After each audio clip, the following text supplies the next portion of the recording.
Assalamualaikum warahmatullahi wabarakatuh. Kami dari kelompok 5 ingin mempresentasikan jurnal kami yang berjudul Pengaruh Upah dan Investasi Terhadap Penerapan Tenaga Kerja di Provinsi Sulawesi Tenggara.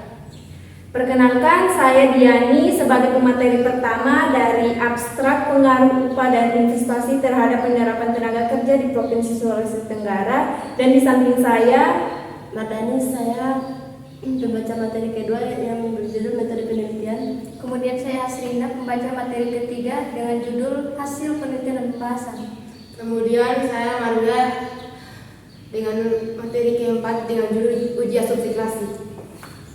Baik, di sini saya akan melanjutkan materi saya. Baik, di sini saya akan melanjutkan abstrak dari pengaruh upah dan investasi terhadap penerapan tenaga kerja di Provinsi Sulawesi Tenggara. Abstraknya yaitu pengaruh upah dan investasi terhadap penerapan tenaga kerja di Provinsi Sulawesi Tenggara. Penelitian ini bertujuan untuk mengetahui pengaruh upah minimum provinsi di investasi terhadap penerapan tenaga kerja di Provinsi Sulawesi Tenggara. Penelitian ini menggunakan pendekatan kuantitatif dengan jenis data yang digunakan adalah data sekunder dengan periode 2003 sampai 2022, yakni upah minimum Provinsi Sulawesi Tenggara, investasi dan penerapan tenaga kerja, yang kemudian dianalisis dengan menggunakan metode statistik, yakni analisis regresi linear berganda. Hasil penelitian ini menunjukkan bahwa upah minimum provinsi dan investasi secara simultan berpengaruh signifikan, sedangkan secara parsial investasi tidak berpengaruh signifikan terhadap penerapan tenaga kerja. Pendahuluannya yaitu Indonesia merupakan salah satu negara berkembang. Masalah utama dan mendasar dalam ketenagakerjaan di Indonesia adalah masalah upah yang rendah dan tingkat pengangguran yang tinggi serta pertambahan penduduk yang terus meningkat. Hal ini dikarenakan pertumbuhan penduduk yang terus meningkat. Dalam Nur Rahman dan Arifan 2009, masalah ini yang dihadapi Indonesia adalah pesatnya peningkatan jumlah angkatan kerja. Dalam BPS, Badan Pusat Statistik, melaporkan terdapat 143 sampai 27,2 jiwa angkatan tenaga kerja pada Agustus 2022 dengan tingkat partisipatif angkatan kerja sebesar 68,63% dari jumlah penduduk usia kerja.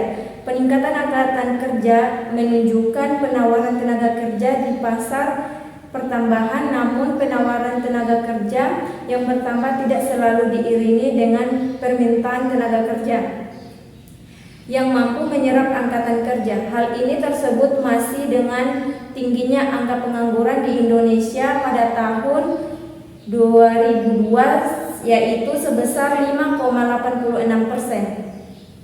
Menurut Nur Rahman dan Arifin 2019, pendekatan pengangguran angka pengangguran biasanya dilakukan melalui dua indikator, yaitu tingkat pengangguran terbuka dan tingkat setengah pengangguran.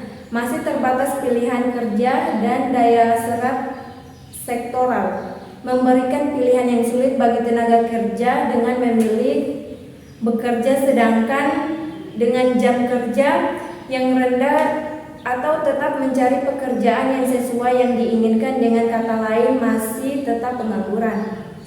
Provinsi Sulawesi Tenggara menjadi salah satu wilayah yang memiliki jumlah penduduk yang tinggi. Laju pertumbuhan yang cukup tinggi menjadi tugas utama pemerintah untuk menyeimbangkan dengan menciptakan bersumber-sumber ekonomi yang dapat menyerap tenaga kerja yang lebih besar di setiap daerah.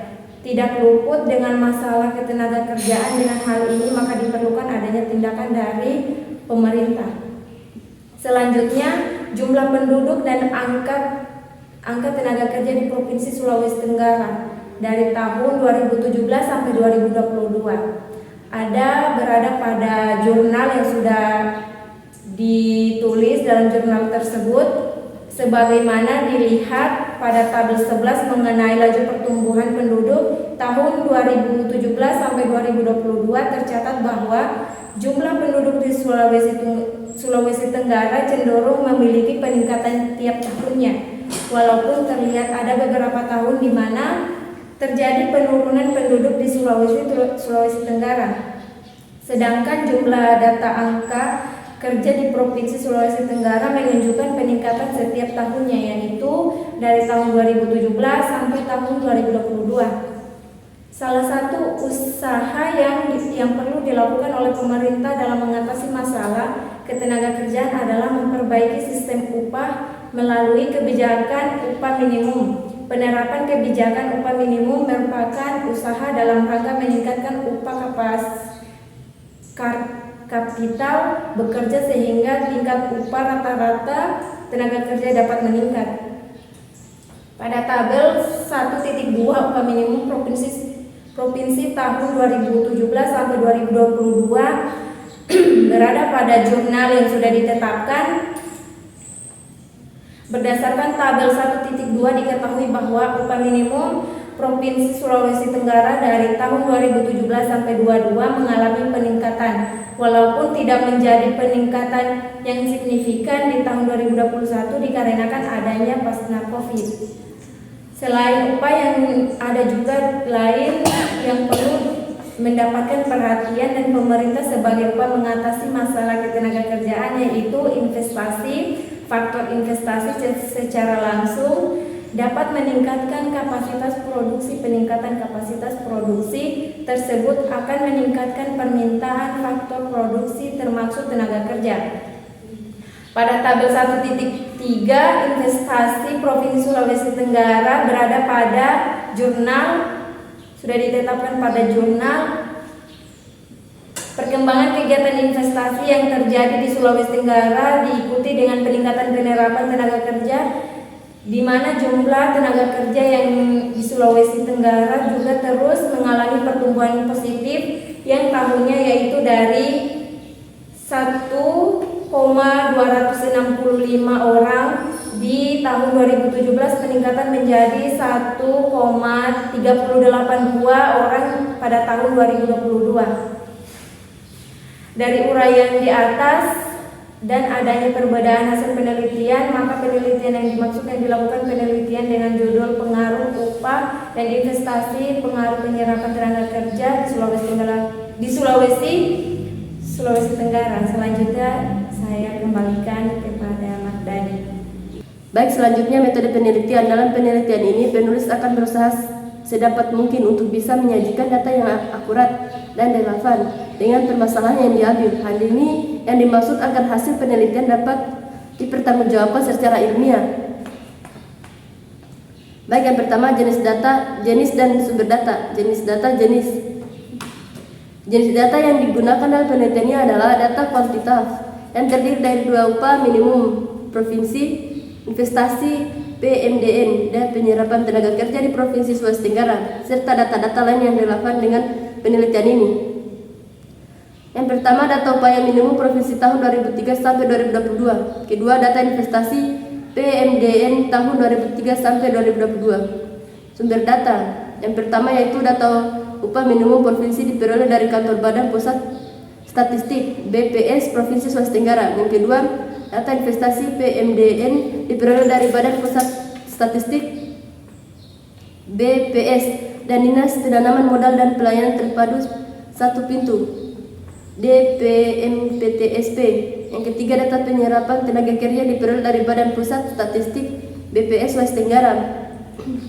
Kedua, metode pengumpulan data. Metode yang digunakan dalam penelitian ini adalah studi dokumentasi, publikasi BPS dan Dinas Penanaman Modal. Metode dokumentasi adalah proses untuk memperoleh data dan cara yang mengumpulkan, mencatat yang dipublikasikan oleh lembaga atau instansi tertentu terkait dan penelitian. Ketiga, alat analisis regresi linear berganda. Metode analisis yang digunakan dalam penelitian ini adalah analisis regresi linear berganda. Analisis regresi ganda digunakan oleh peneliti bila peneliti bermaksud meramalkan keadaan bagaimana keadaan naik turunnya variabel dependen kriterium bila dua atau lebih variabel independen sebagai faktor prediktor dimanipulasi. Dinaik turun nilainya, analisis digunakan untuk mengetahui ada tidaknya pengaruh antara variabel independen X terhadap variabel dependen Y, yakni pengaruh 34 investasi X1 dan upah minimum X2 terhadap penyerapan tenaga kerja Y. Keempat, teknik analisis data, ujian asumsi klasik. Pada analisis regresi untuk memperoleh model regresi yang dapat dipertanggungjawabkan, maka asumsi-asumsi berikut harus dipenuhi.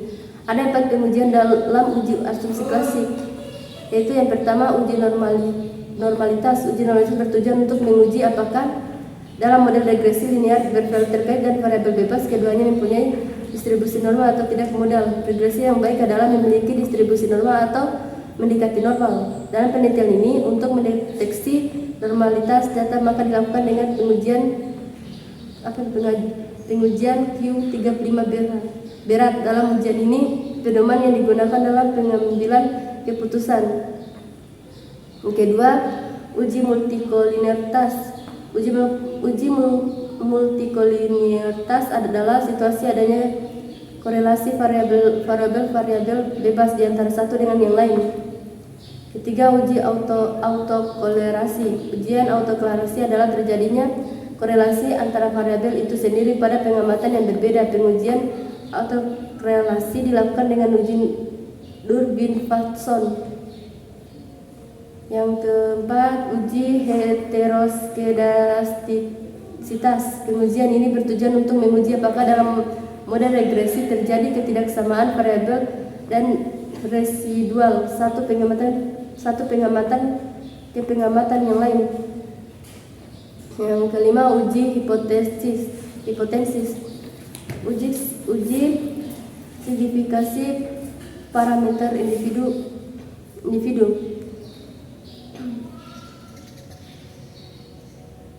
Yang keenam, koefisien determinasi. Koefisien determinasi R pada intinya mengukur seberapa besar kemampuan model dalam menerangkan variasi variabel dependen. Baik, itu saja. Saya akan melanjutkan dari materi kedua tadi dengan judul hasil penelitian dan pembahasan. Yang pertama, kontribusi ekonomi per sektor.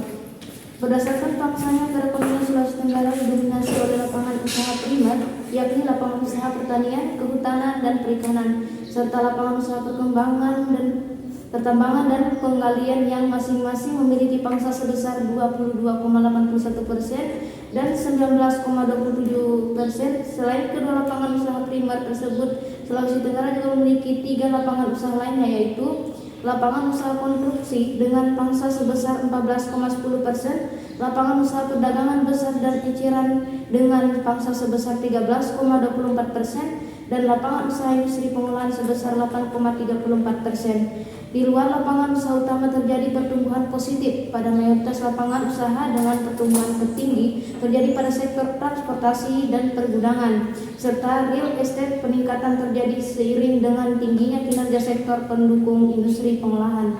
Kemudian yang kedua, pertumbuhan ekonomi. Ekonomi Sulawesi Tenggara pada tahun 2022 dibanding tahun 2021 mengalami pertumbuhan sebesar 5,53%. Pertumbuhan terjadi pada sebagian besar lapangan usaha yang mengalami pertumbuhan signifikan terjadi pada industri pengolahan sebesar 16,74%. Diikuti jasa perusahaan sebesar 12,41% dan transportasi dan berpuluh pergudangan sebesar 10,23%. Selanjutnya, kontraksi pertumbuhan terdalam terjadi pada pengadaan air sebesar 1,39%. Di sisi lain, lapangan usaha yang memiliki peran dominan seperti pertanian, kehutanan dan perikanan, dan pertambangan dan penggalian juga mengalami pertumbuhan masing-masing sebesar 6,74% dan 1,53%. Struktur PRDB Sulawesi Tenggara menurut lapangan usaha atas dasar harga berlaku pada tahun 2022 tidak menunjukkan perubahan berarti.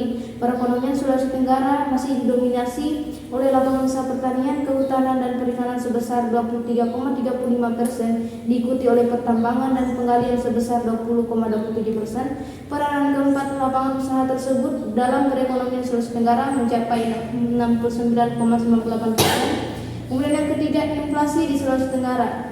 Inflasi telah menjadi masalah besar dalam perekonomian Indonesia. Banyak faktor yang mempengaruhi laju inflasi sehingga laju inflasi tidak seluruhnya berada dalam kendali bank sentral. Inflasi merupakan resultan interaksi antara permintaan dan penawaran agregat perekonomian.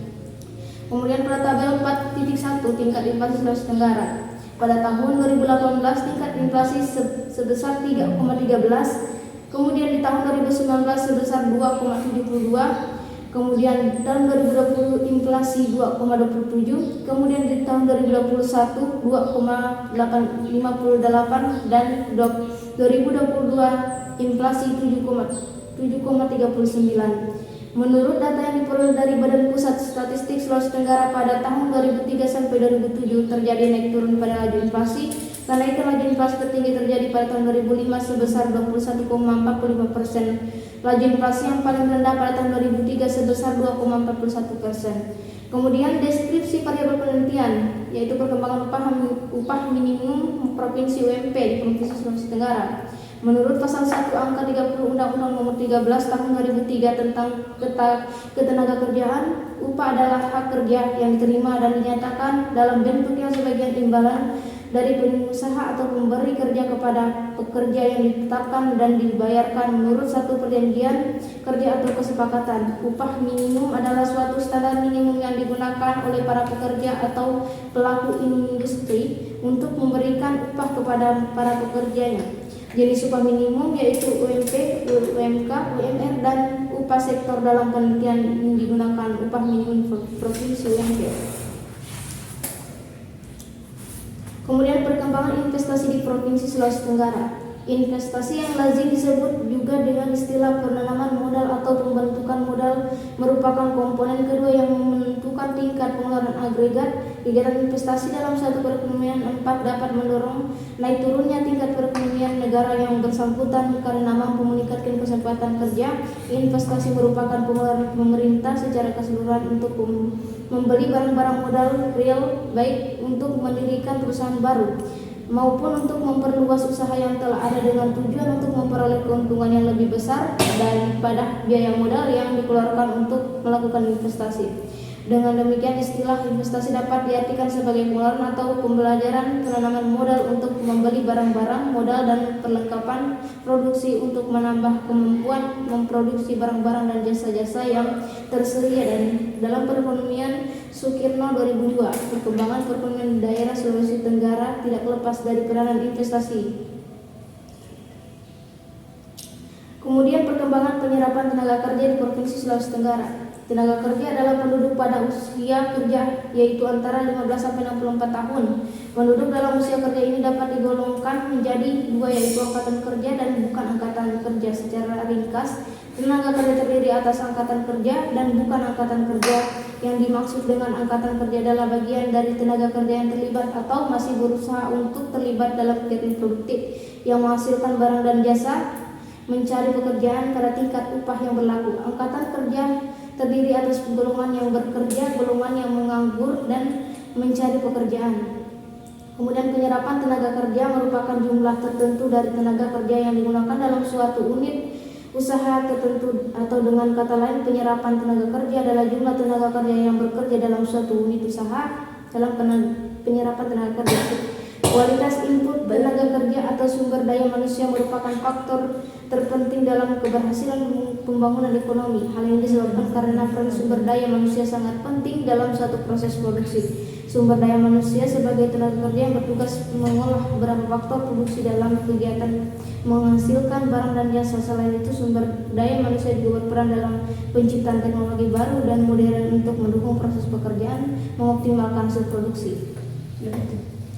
Kemudian saya kembali kepada Marwi untuk membacakan materi keempat.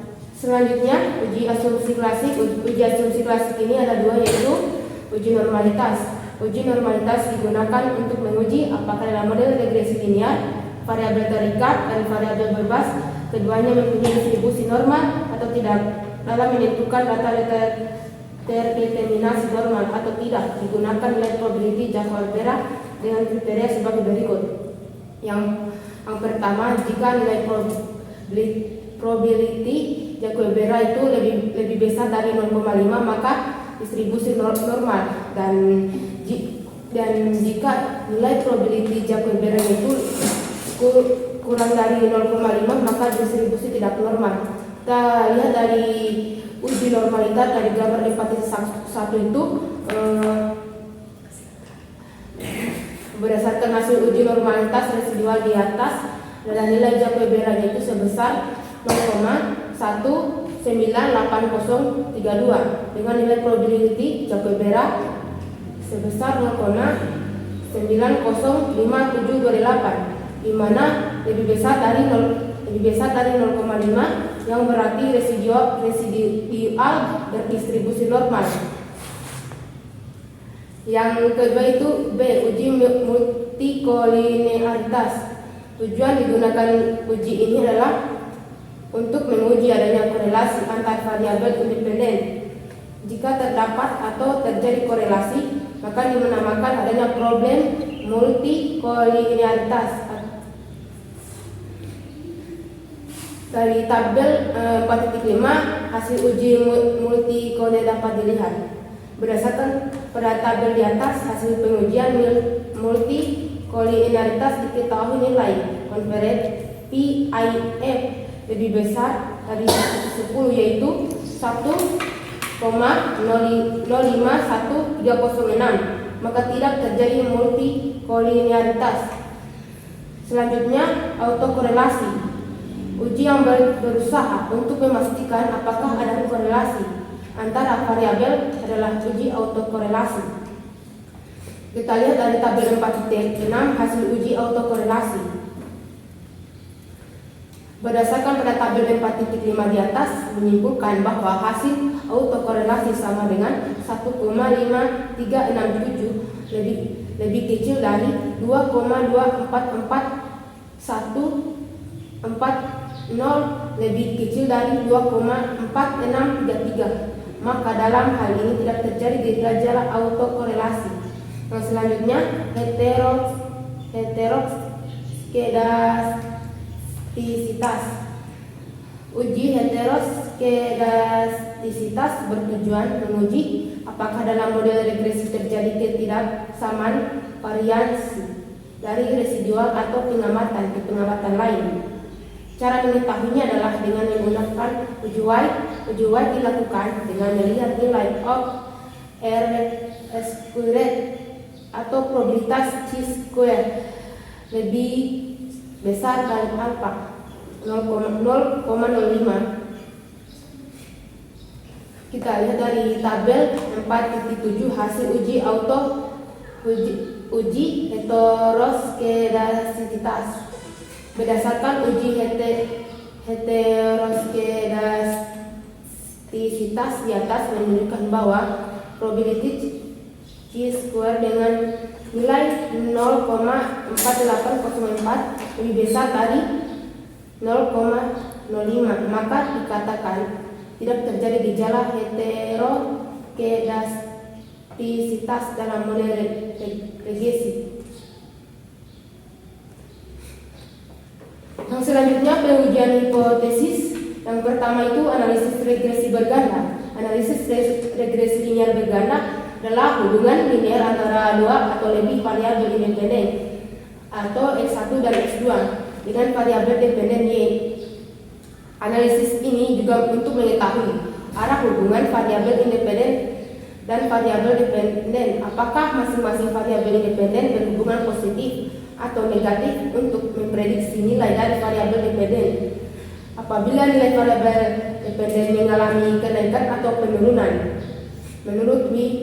Prayitno 2009, dengan menggunakan time series atau deret waktu selama periode 2003 sampai 2022 tentang pengaruh upah minimum provinsi dan investasi terhadap penyerapan tenaga kerja di Sulawesi Tenggara, maka diperoleh hasil analisis regresi linear berganda sebagai berikut. Bisa kita lihat dari tabel 4.8 analisis linear berganda. Berdasarkan tabel 4.8 di atas, maka model regresi yang diperoleh adalah sebagai berikut. Y sama dengan 7.950 tambah 0,0 X1 tambah 0,0001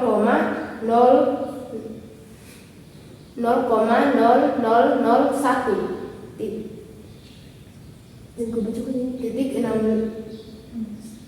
16x2. Dari persamaan regresi dapat dijelaskan sebagai berikut. Yang pertama, konstanta itu sebesar 7,950 menunjukkan bahwa jika variabel independen atau upah minimum dari investasi diasumsikan tidak mengalami perubahan atau konstan, maka nilai Y atau penyerapan tenaga kerjanya adalah sebesar 7,950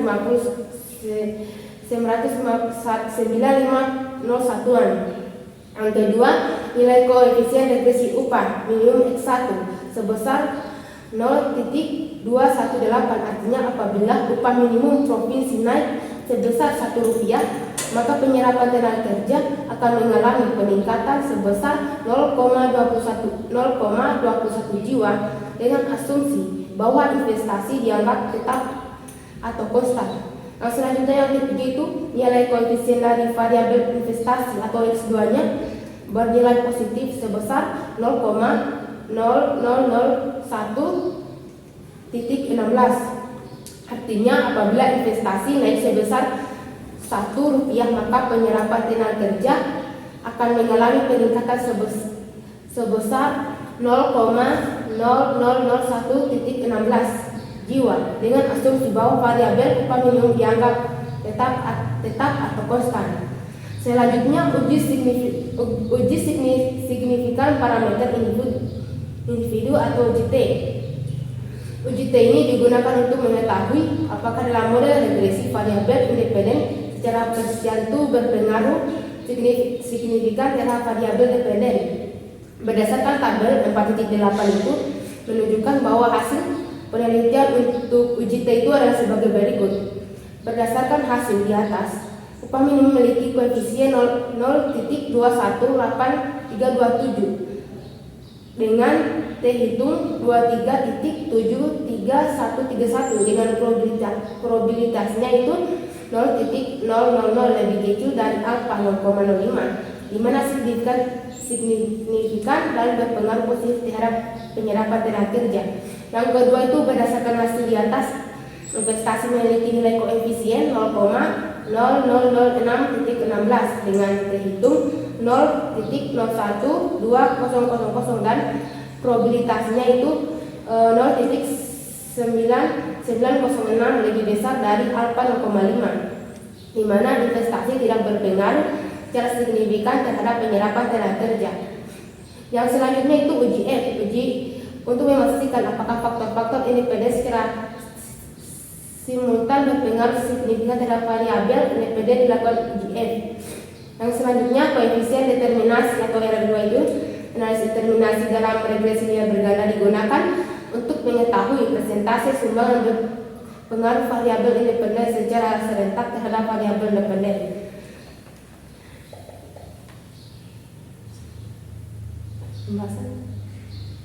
Yang selanjutnya pembahasannya itu yang pertama pengaruh upah minimum terhadap penyerapan tenaga kerja. Berdasarkan hasil analisis regresi yang telah dilakukan dengan menggunakan Refuse 12 menunjukkan data bahwa upah minimum provinsi sebesar 0,2118. Artinya peningkatan upah minimum sebesar Rp1 akan menyebabkan kenaikan penyerapan kerja sebesar 0,21 jiwa. Hasil penelitian yang telah dilakukan ini mendukung temuan dari tahun 2018 yang menemukan bahwa terdapat pengaruh positif dan signifikan dari variabel upah minimum provinsi terhadap penyerapan tenaga kerja di Provinsi Sulawesi Selatan tahun 2000 sampai 2017. Koefisien regresi variabel upah minimum provinsi sebesar 0,449 juga menunjukkan bahwa setiap kenaikan 1%, upah provinsi cenderung diikuti oleh kenaikan penyerapan tenaga kerja sebesar 0,04%. Yang selanjutnya pengaruh investasi terhadap penyerapan tenaga kerja. Berdasarkan hasil analisis regresi yang telah dilakukan menggunakan Refuse 12 menunjukkan bahwa investasi secara parsial itu tidak berpengaruh signifikan terhadap penyerapan tenaga kerja di Sulawesi Tenggara periode tahun 2003 sampai tahun 2022. Hal ini dapat dilihat dari nilai probabilitasnya yang lebih besar dari nilai alfa.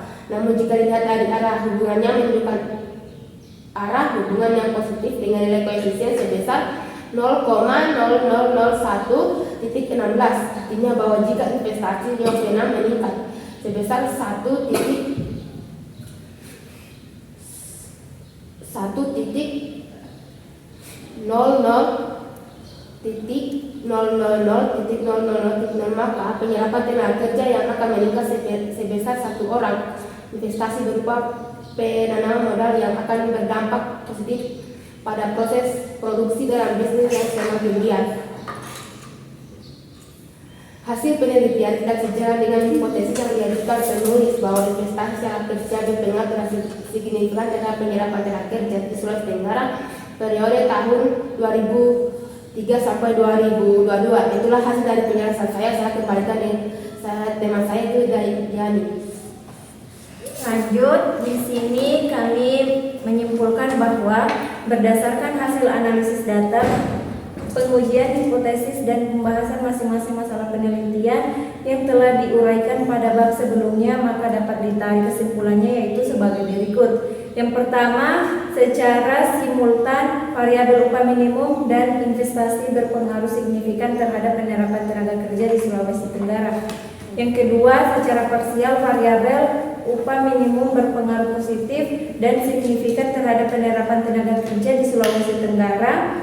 Artinya apabila terjadi peningkatan upah minimum di Sulawesi Tenggara, maka akan menyebabkan penerapan tenaga kerja meningkat, dan sebaliknya apabila upah minimum menurun, maka akan mengakibatkan penerapan tenaga kerja menurun. Yang ketiga yaitu secara parsial variabel investasi berpengaruh positif dan tidak signifikan terhadap penerapan tenaga kerja di Sulawesi Tenggara, di mana sarannya yaitu yang pertama, berdasarkan menurut pemerintah Provinsi Sulawesi Tenggara diharapkan realisasi penanaman modal lebih diajukan ke sektor-sektor perusahaan yang 58 mampu menyerap banyak tenaga kerja sehingga tingkat pengangguran terbuka di Sulawesi Tenggara dapat berkurang.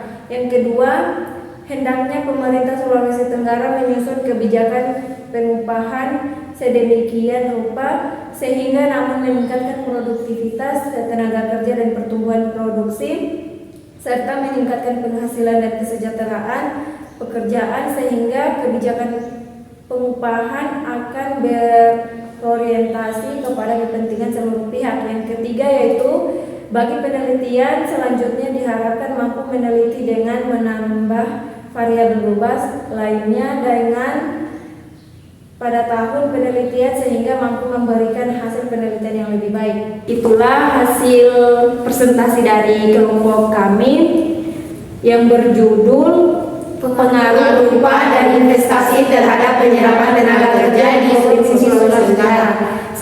Kami akhiri dengan ucapan billahi taufiq wal hidayah. Wassalamualaikum warahmatullahi wabarakatuh.